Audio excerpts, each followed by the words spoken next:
welcome back to the Let's Stay Together show. Tracy just jumping on me, talking about you got to get back. You got to get back. You know what? She was right. I got to get back. Hey, I hope you all enjoyed listening to that sermonette from Dr. Felder from the New Faith Baptist Church International. You heard the information. It's in Matson, Illinois.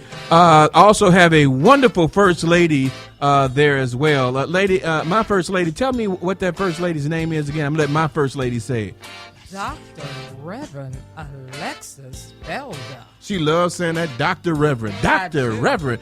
And there are some awesome people. If you get a chance to come to New Faith Baptist Church International, hey, we're going to go right back into our information here. We're talking about some information. My baby got some questions or the letter. We're not going to the letter yet, baby. We're going to go to that in a few minutes. But we're going to go right back into what we're talking about. Can you see me? Help me. I'm being abused. Baby, come up with that next question that you had for our guests. Okay, this question is, I want to hit the legal beagle over here. What legal action can I take when I discover abuse? Well, coming from the perspective that I do come from, being an attorney, I would immediately suggest that you contact someone like what I do and me. And who is that person we can contact? Again, sir? My name's Cannon Lambert, and you can certainly feel free to give me a call at 312-977-1300. What we do is we look to try and get an assessment of what you are concerned about. Again, what really, really drives what we do is trying to respond to what concerns you might have. But once you do call and say, hey, listen, I'm worried because I just detected that my mom has a bed sore, and we'll ask you, do you know what level that bed sore is? Because there's different stages of bed sores. You can have a bed sore that's a level 1 bed sore, and it's kind of a red spot that you can touch, but it just doesn't go back to the normal skin color, but instead always stays red. You can have a stage 3 bed sore where there's a depression and there's a hole basically that shows in the skin, and then there's a level 4 bed sore where the bone is even exposed, and it's really, really pronounced. Then you'll see, it'll produce a smell and that sort of thing. But the long and short of it is that once you call a lawyer that's in the area of practice that I'm in, what we do is after we ask you what you're concerned about, we start to process the information that you give us. We then try and get the records and the bills. Like one of the things that that's important is that you gather the records associated with the care that's being given, so that you can assess what's going on. The records give you a roadmap, and it's some of the things you kind of touch on. Go ahead. I don't want to. You know what? You're right on track there. If it hasn't been documented, it has not been done. And a lot of times when they know that some legal action is starting to be taking place, they'll start documenting. And we can always tell, too. Absolutely. By the time it gets to stage 4, that means that person has not been turned at all. Yeah, but Rena, you said if it hasn't been documented, it hasn't been done. How does a person, and either one of y'all can answer this, how does the person know when documentation needs to be done? Well, your document should be done before the end of your shift. It should be. And so can a person, as an individual, I go in there and say, can I see the documents for the day, or can I do something like that? What happens is that if you're in a healthcare facility, what will happen is that the nurses or the CNAs will document what's going on with you. Patient A ate at this hour or was given medication at this hour, and this is the dosage. Mm-hmm. And so what will happen a lot of times when they look to defend the types of cases that we bring, they'll say, well, listen, we can't document every single thing that we do. But the reality of it is that the reason they have to document certain things, i.e. when did you give medication and that sort of thing, is because you're not just communicating to yourself, you're communicating to the person that comes after you that's going to be rendering the care. What if, listen, when people get ready to leave and they're done with their shift, they want to get out, they're not going to necessarily stop and talk to the next CNA that comes in to give the continuous care that you're supposed to give. Mm-hmm. So you have to document certain things. If you don't, then you're in violation of not only the statute, but also you put the patient in a position where they can be over-medicated like we've heard about. Yeah, and so as an individual, if I'm getting ready to sue someone, how can I get those documentation, or is that something that the attorney would have to do? Generally speaking, what will happen is we'll seek to get that for you. Mm-hmm. We'll have you sign a medical authorization form if you're the power of attorney. Even if you're not the power of attorney, doesn't mean that you can't be the person that calls. A lot of times I'll get people that, they have a loved one that they're concerned about, but they're not the power of attorney. They'll call and they'll let us know what the circumstances are. It's our job to say to that person after we've gotten the information, listen, can we speak to a power of attorney if, in fact, there is one? Yeah. Right? And then in the event that they're not, then you've got a person that's viable and capable of kind of making decisions on their own, then they can sign up with us, and then we can ask for the records so that we can then sift through them and figure out. Because a lot of times, like I said, that roadmap lets me know where did the decubitus ulcer or the bed sore, where did the bed sore start? Because a lot of that sifting through is all about trying to figure out, well, when did the problem start? Did it start at home? Did it start elsewhere? Yeah. Hey, Ren, I'm going to ask you this question. Because I know you have a care facility. Have you ever had a situation where someone has brought a loved one from a nursing home to you, and you've seen this kind of neglect that you to the point where you had to call an attorney or something like that to help the individual out or recommend them to do that? I have had clients come from hospital, a lot of times from the hospital, with a decube like that. And I would say to the family, look, you need to take some legal action here. And here I am now. We have to turn every 2 hours, which we're supposed to do. Mm-hmm. And now you have the nurse have to do the dressing more than once a day. That when you have a decube like that, they call them decubes as well, or a bed sore, and it gets to a stage 4, it needs a lot of attention. You have to pack it. You have to keep it clean. You have to keep it dry. And now you need a nurse to come in and put in a catheter. It's a lot takes place when it gets to that stage. Yeah. And the other thing, too, is that when that sort of situation happens where a patient presents to you and they already have an ulcer, it requires that you document too. Absolutely. Because you've got to insulate yourself from concern. Right. And I have to show where I'm closing it now. Right. Yeah. Getting it closed. Exactly. And what I'll do is not only will I order the records from where I believe that it happened, I'll also order the records from the location where I believe that it was resolved. Because that entity is going to help me to understand how long it lasted, what was done, what was not done, what should have been, that sort of thing. Yeah, that's great information. I didn't know it was so many different levels of bed sores. When you think bed sores, it's like, okay, it's a bed sore. I didn't know from the way he was so descriptive with it, from the coloring, the touch, to when the bone's sticking out, and then you have to impact it. I mean, it's just so many different things that we don't know. And that's why I'm so glad you guys are on the show educating us, because it's the simple things we don't know. It can go from a pressure sore to a stage 4 less than 2 weeks. Mm-hmm. Less than 2 weeks. But when you see a stage 4, I mean, if you've never seen it, Google one.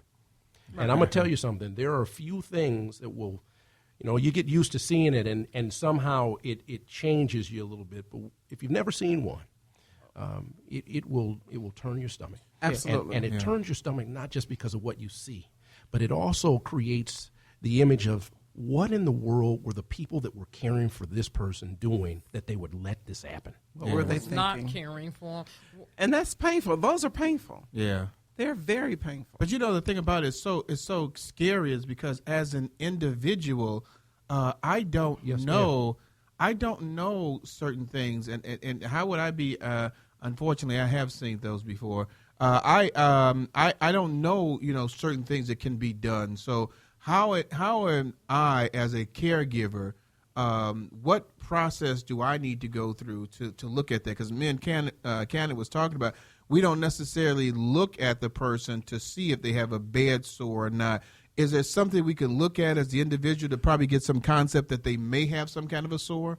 Well, you could always pull a sheet back and look. Mm-hmm. But when you go to those care conference for your loved one, ask for a turn sheet every 2 hours on your back, on your side, on your right side, on your left side. Turn towards the door. They can fake those things and stuff like that too. Yeah, but if you're here's the thing. Like when we talked earlier about playing a role in the care and being active in the care, learn how to give your loved one a bath.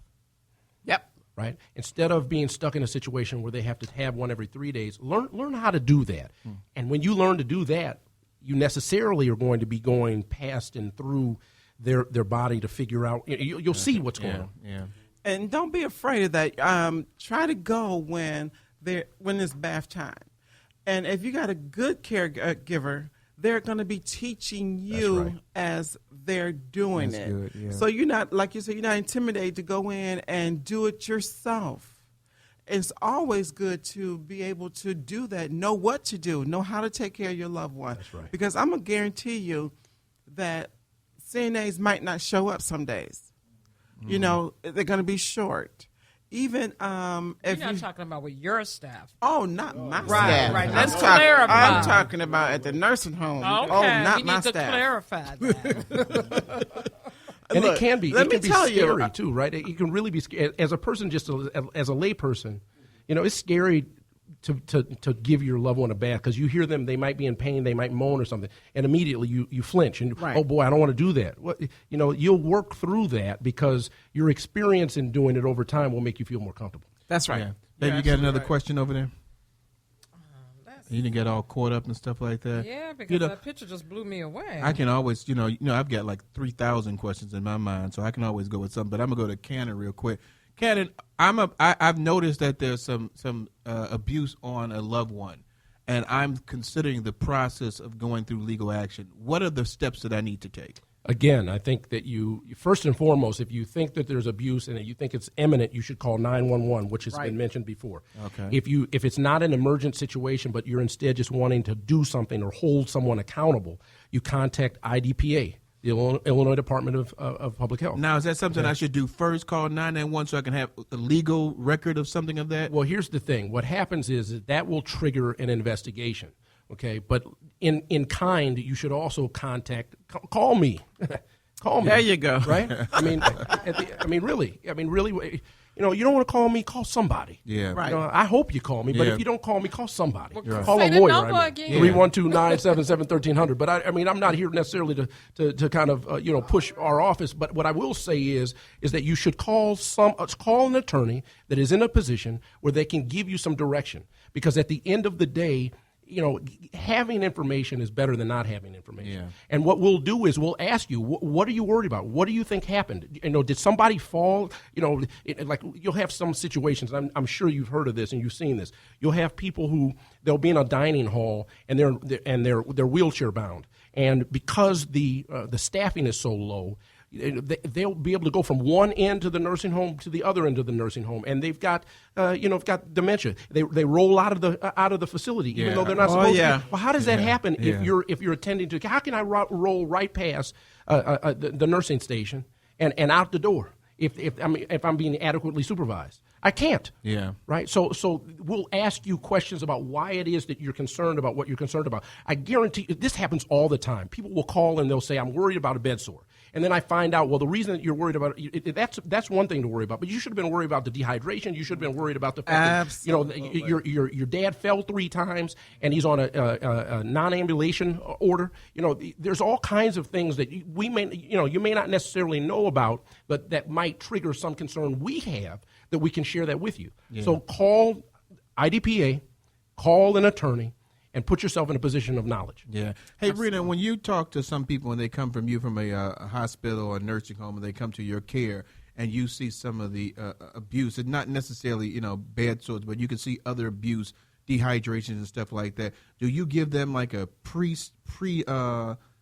what am I trying to say? A pre-knowledge, that's the wrong word, but just let them know what happened previously. These are the things that happened in this facility. They were dehydrated, blah, blah, blah. These are some of the things that we can do to help them. Well, what we first do is we do what I call an intake form. We have an intake form, and we plan a care of where we're going to go from now. This is what I see. This is where we're planning to go. A lot of times when they do come home from the hospital, they're weak. When they come home from a nursing home, you got a lot more different things going on. So you do a plan of care, and you try to get them up to speed, up to par. And the first thing I do is I let the family know this is where we're at. And this is something I want to teach everybody right now, to tell if a person is dehydrated. Pinch right here. If that skin does not bounce back, they're dehydrated. Your skin should bounce back, and you'll know that you're just fine. All of us are pinching each other right now. Exactly. You know, yeah. You'll find a lot of senior citizens, it stands up like this, just like I'm holding it. They're dehydrated. Yeah, they're dehydrated. And describe for them what you're doing over the airways. Okay.